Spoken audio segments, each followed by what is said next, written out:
Hello. പിറന്നാളായതുകൊണ്ട് രാവിലെ തന്നെ കുളിച്ചൊരുങ്ങി അമ്പലത്തിൽ പോകാൻ റെഡി ആയതാട്ടോ. ഞാനും അനിയനും അച്ഛനും കൂടിയാണ് അമ്പലത്തിൽ പോയത്. അമ്മയ്ക്ക് പനിയൊക്കെ ഒന്ന് മാറി റെഡി ആവുന്നുള്ളായിരുന്നു, അതുകൊണ്ട് അമ്മ വന്നില്ല. ഞങ്ങൾ മൂന്നാളും കൂടെ തറവാടിൻ്റെ തൊട്ടടുത്തുള്ള അമ്പലത്തേക്കാണ് പോയത്. സാധാരണ ഞങ്ങൾ പോകാറുള്ള അമ്പലം തന്നെയാണ്. ഇവിടെ കുളമൊക്കെ നല്ലോണം നിറഞ്ഞിട്ടുണ്ട്. മഴ അങ്ങനെയാണല്ലോ പെയ്തുകൊണ്ടിരിക്കുന്നത്.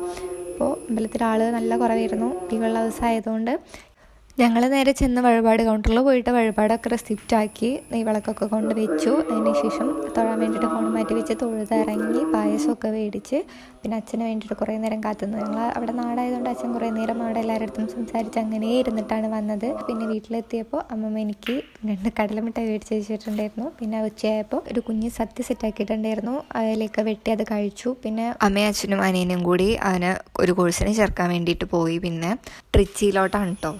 അപ്പോൾ അത്രയൊക്കെയായിരുന്നു എൻ്റെ പിറന്നാൾ ദിവസത്തെ വിശേഷങ്ങൾ. അപ്പോൾ അത്രയൊക്കെ ഉള്ളൂ. Okay, by.